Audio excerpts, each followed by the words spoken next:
आज हम लोग सीखेंगे विंडो एसी के मैकेनिकल सिस्टम के अंतर्गत कौन कौन से पार्ट आते हैं। तो सबसे पहले ये जानते हैं कि मैकेनिकल सिस्टम किसे कहते हैं। विंडो एसी के जिन जिन भागों में गैस का प्रवाह होता है, गैस का बहाव होता है, उसे कहते हैं मैकेनिकल सिस्टम। और इस मैकेनिकल सिस्टम के अंतर्गत 5 पार्ट आते हैं, 5 भाग आते हैं। कौन कौन से? नंबर 1 है कंप्रेसर, दूसरा है कंडेंसर। तो यहाँ पे हम इसके सक्शन लाइन पे इवापोरेटर के आउटपुट को जोड़ भी लेते हैं ताकि समझने में आसानी हो। तो यहाँ पे देखिए ये सक्शन लाइन जो इसका है, जो सक्शन पंप से लाइन निकली हुई है, इसमें इन होगा हमारा इवापोरेटर का आउटपुट, इन हो गया। अब इसके डिस्चार्ज लाइन पे जो हमारा ये कंडेंसर है, इस कंडेंसर के इनपुट पे ये डिस्चार्ज लाइन कनेक्ट हो जाएगी।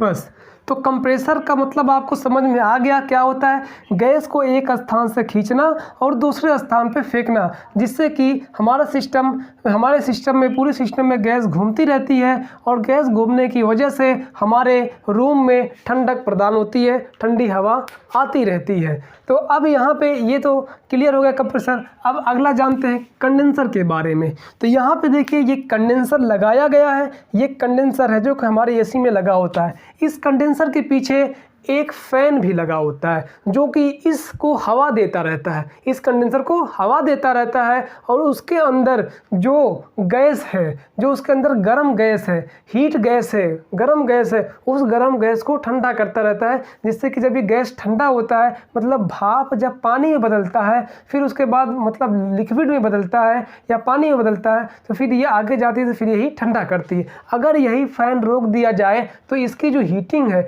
जो इसकी गर्मी है, ये बाहर नहीं निकल पाएगी और हमारे घर में, हमारे रूम में कूलिंग प्राप्त नहीं हो पाएगी। तो कंडेंसर का काम होता है कि वाष्प रेफ्रिजरेंट को, वाष्प गैस को द्रव में बदलना, वाष्प गैस को घुमा घुमा के पाइपों में द्रव में बदलने का काम हमारा करता है कंडेंसर।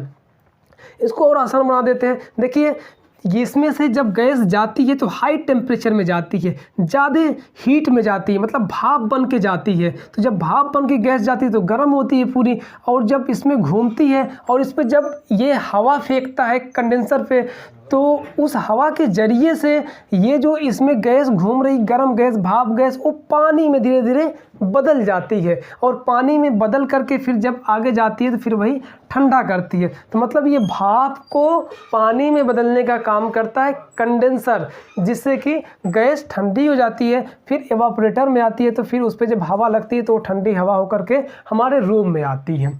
तो इसका काम क्या है कि वाष्प गैस को द्रव में बदलना इस कंडेंसर का काम होता है। ये तो दोस्तों लाइट कट चुकी है, फिर भी मैं आपको बताता हूँ, वीडियो क्वालिटी मत जाइएगा। यहाँ पे देखिए, यहाँ पे ये कंडेंसर काम तो कंप्लीट हो चुका है। अब आता है हमारा फिल्टर। तो कंडेंसर आप जान चुके कंडेंसर क्या चीज़ होता है। अब आता है फिल्टर। ये फिल्टर क्या चीज़ होता है? देखिए ये जो फिल्टर है, ये फिल्टर का काम होता है गैस को छानना। कोई भी फिल्टर, कहीं भी फिल्टर लगाया जाए तो उसका काम यही होता है कि उस चीज़ को जो उसके अंदर से गुजरेगा उसे शुद्ध करके देना, मतलब छान करके देना। उसके अंदर जो अशुद्धियां हैं, जो कचरे वगैरह हैं, उनको अपने पास ही रोक लेना है, उसके बाहर फिल्टर के आउटपुट पे ना जाने देना। ये काम होता है फिल्टर का, मतलब किसी भी चीज़ को छानने का काम करता है हमारा फिल्टर। तो ये इसमें गैस को छानने का काम करता है। तो यहाँ पे थोड़ा बहुत अगर किसी वजह से कोई कचरा वगैरह रह जाएगा तो उसमें वो जो कचरा इस कंडेंसर से होके आगे जाएगा तो वहाँ पे ये फिल्टर में छन जाएगा।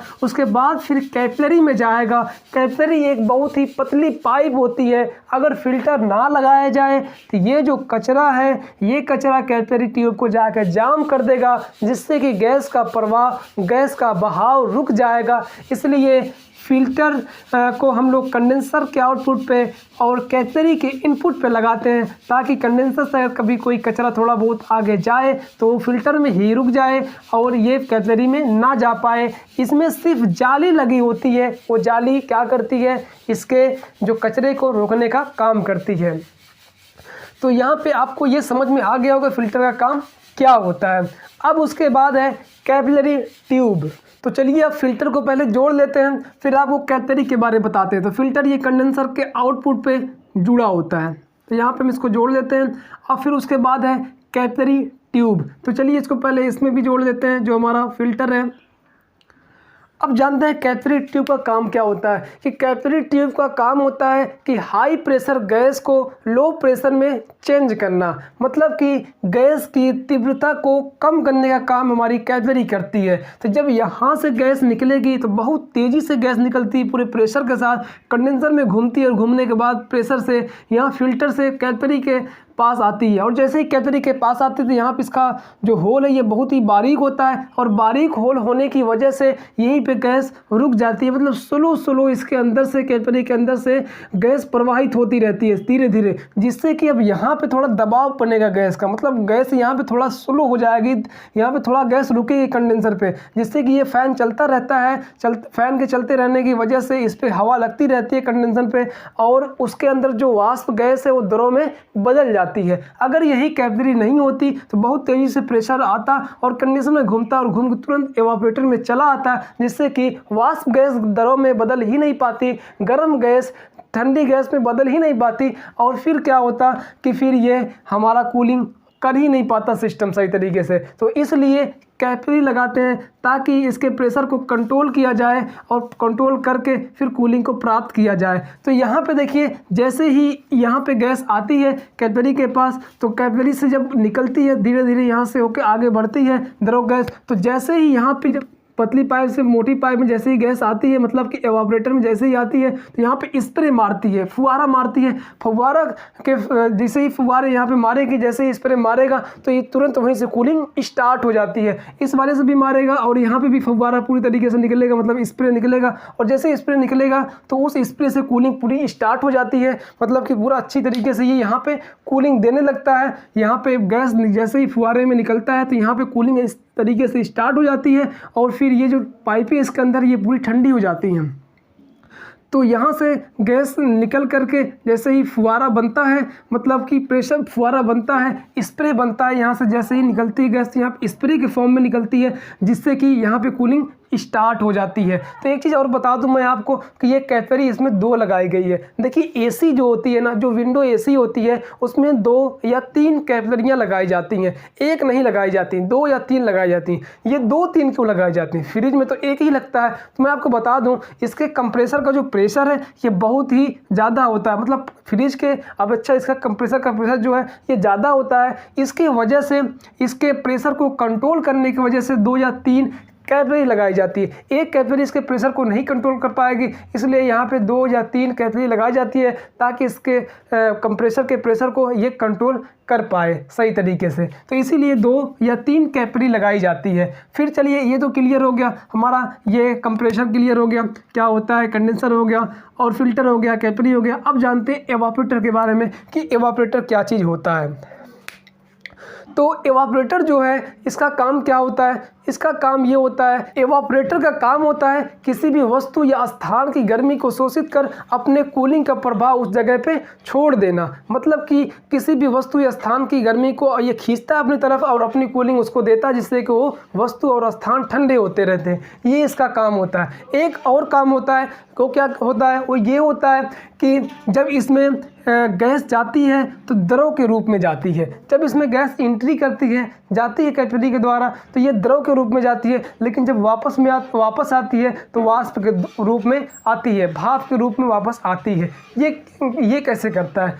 तो देखिए, जब इसमें द्रव गैस इसमें जाती है, मतलब ठंडी गैस इसमें जाती है, और फिर उसके बाद ये सारी पाइपें ये ठंडी हो जाती हैं, और पाइपें ठंडी होने की वजह से जब इसमें ये इसके पीछे एक फ़ैन लगा होता है, और जब ये फ़ैन चलता है तो फ़ैन चलने से इसके जरिए से, इस एवापोरेटर के जरिए से एयर को खींचता है, और जैसे ही एयर इस पाइपों में टकराती है, ठंडी पाइपों में, कूलिंग कॉइल में, मतलब एवापोरेटर में, तो वो पाइपें इसकी ठंडा को सोख लेती है, और पाइपें उस गर्मी को सोख लेती है, जो हवाएं इसमें टकराती हैं उसकी गर्मी को सोख लेता है। उसकी गर्मी, हवा की गर्मी को पाते ही एवापोरेटर के अंदर जो ठंडी गैस है, मतलब कि जो द्रव गैस है, वह वाष्प में बदल जाती है। वह भाप में बदल जाती है और भाप में बदलने के बाद फिर ये रिटर्न मतलब आउटपुट से इसके एवापोरेटर के आउटपुट से ये आउट होकर के ये कंप्रेसर में चला आता है। तो इस तरीके से ये द्रव गैस को वाष्प में बदलने का काम करता है हमारा एवापोरेटर। और इसी तरीके से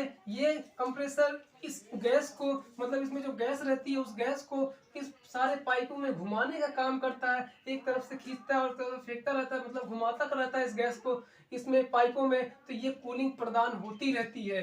तो इसी तरीके से जो हमारी विंडो एसी है और जो कुछ भी एसियां जो भी एसियां और फ्रिज हैं इसी तरीके से इसी मैकेनिकल पार्ट से बनी हुई होती हैं और ये इसी तरीके से गैस इसमें घूमती रहती है और हमारी एसियां जो है ये ठंडी करती रहती हैं, मतलब फ्रिज हमारे ठंडे करते रहते हैं। तो इसी तरीके से ये विंडो एसी हमारी ठंडी करती है गैस घूमने की वजह से।